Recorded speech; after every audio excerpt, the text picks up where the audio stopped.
Good morning and welcome to Maple Spring Farm. My name is Audra. I am the co-proprietor of this little farm that we call home, and come along with us as we show you everything that we're up to, what mistakes we've made, what successes we've had, and hopefully we can all learn from them.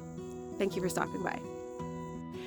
So our first order of business is to clean up this raised bed, and as you can see I have oregano growing in the center, but I didn't know this until earlier this summer, but over there where it looks dead is the lilac bush. There's actually a ton of oregano growing underneath that, so we're gonna go ahead and pull out this oregano so I have more space in this raised bed so I can plant my garlic for the overwintering. All of these plants, so there's basil, those are only annuals, so they're gonna die out, so I'm not gonna pull them, but they'll naturally die off. Rosemary should be a perennial, and sage I think is a perennial, don't quote me on that. Parsley is a perennial, so those things should come back, but over here on this side of the raised bed is pretty much all gonna go away anyways, so I'm not gonna pull them until they actually die back. But this oregano I'm definitely pulling out because, like the mint family,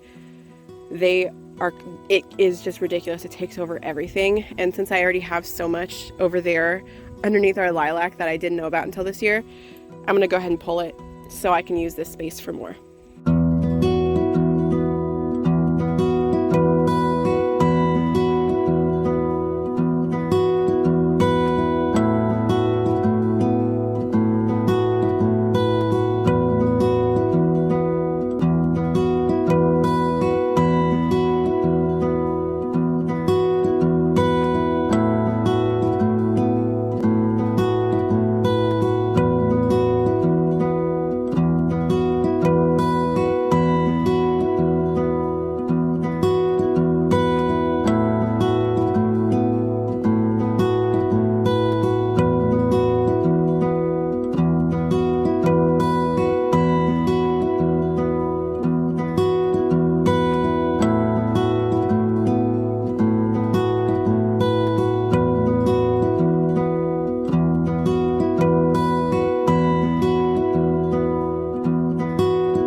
They're actually free ranging today for a little bit while I'm outside, but otherwise they're fine.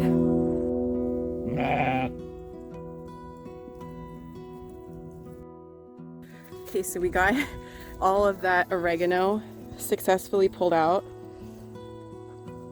Took way more than I was expecting, but we made it. So I'm going to show you the garden now, and it looks pretty bad. This is our garden. It's approximately like 60 by 35 in length and width. And we are organic farmers, so we don't use like any weed killer or anything like that, or pesticides, nothing like that. So usually it's all by work of hand, but because this year was so busy and unfortunately it was such a drought, I didn't weed so too much. But anyways, this is all gonna have to get tilled up in the next weekend. My husband will bring the tractor through and he'll till this up for me. I do not practice no-till. In our climate or our area, it's just the soil gets so unworkable. And I know there's ways around it, but for us it's like it's not worth our time, especially when it's mostly me doing everything. My husband's very helpful with everything that I ask him to be, but since I'm home, this is my job, to be the farmer here.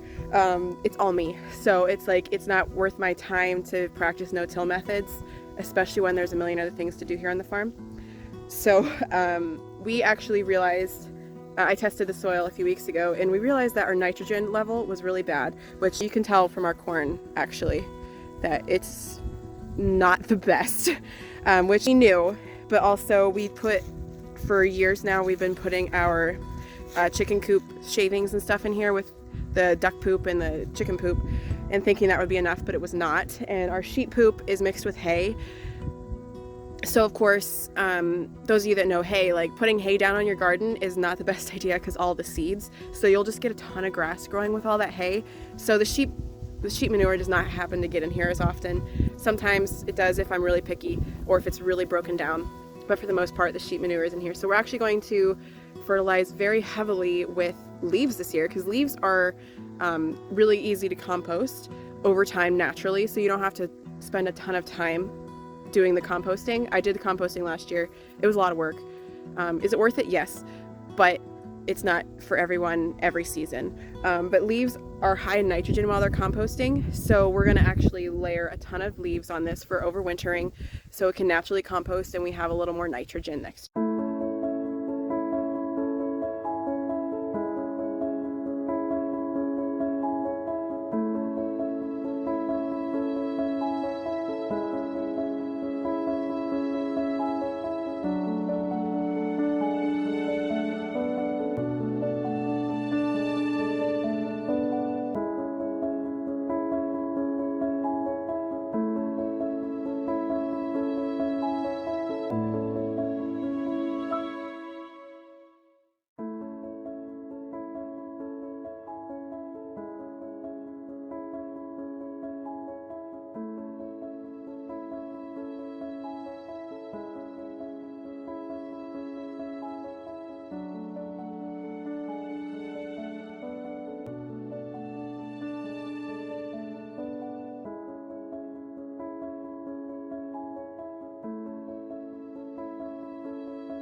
So here we have our garden. It's roughly 60 by 35 feet, which you can't really tell right now just because it's all mowed over.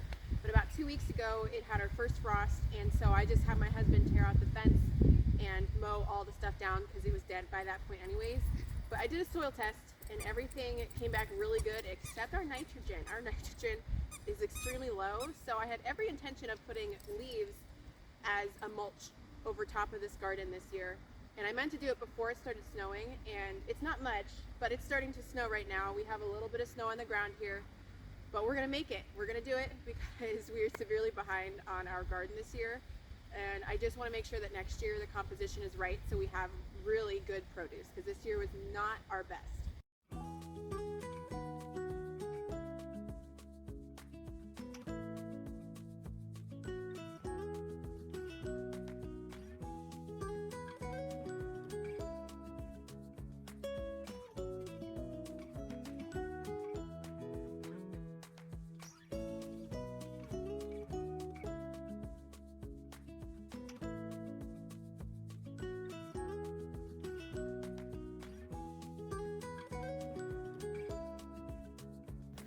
So it only took a few hours, but we finally got the leaves covering the garden for our nitrogen fix for the winter. So I have this blood orange tree here, which you can't really tell, but it's, it is pretty in the summer. But unfortunately, before we started taking it in for the winter here, it had a huge downpour, and for some reason, this pot has held all of the water, so it's super moist. And it's just not doing very well, clearly. So I'm gonna try to repot this and see if that'll help it do better. We do have quite a few citrus trees in our makeshift greenhouse in our basement, and I have a great passion for them. So I'm hoping that by doing a pot transfer, I can get it to do a little better again, because it was totally green and the leaves were beautiful. All the rest of them are fine downstairs, but for some reason this one just seems to be holding all the moisture in. So we're gonna go ahead and repot it into something that has a a little less water in it.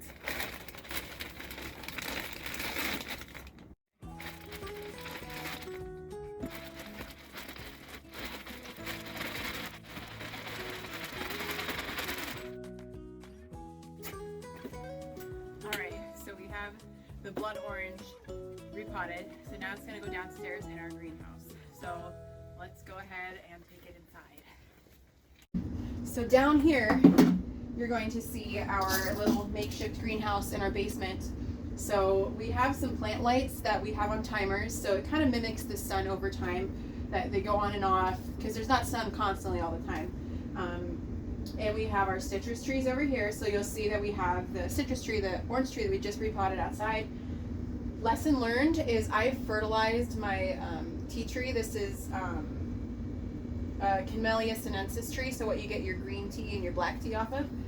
Unfortunately, I fertilized it thinking that's good for it, and it apparently is not. So do not fertilize your trees too much, your citrus or your tea trees too much. But this is our plant hub. This is where we do all our seed starting. This is where we overwinter pretty much all of our plants for the winter time because you can't keep them outside. And we found that heating an external source for these plants, because we do have a lot, it just costs way too much money to heat an external source besides our basement, and our basement is not very usable anyways, so using it as our greenhouse has worked out really well. We have some peppers overwintering over here, and I'm even getting some peppers, some chili peppers coming right now. We have bonsai trees and olive trees. I'm trying to start some Joshua tree seeds, but I'm not having much success with that. So if you have any tips, let me know. But yeah, so all of our plants seem to be doing pretty well here, except our tea tree and our one blood orange because of the rain, because of my miscalculation with the fertilization. But otherwise, this is just our fun greenhouse hub here. Makeshift, but it works very well for us. Well, the snow is starting to fall. It was a little fluffier a few minutes ago, but the sheep are happy. The garden is put to bed for the winter. The ducks and the chickens are all doing very well. And with that, I will say, as my grandfather always said, hurry back now.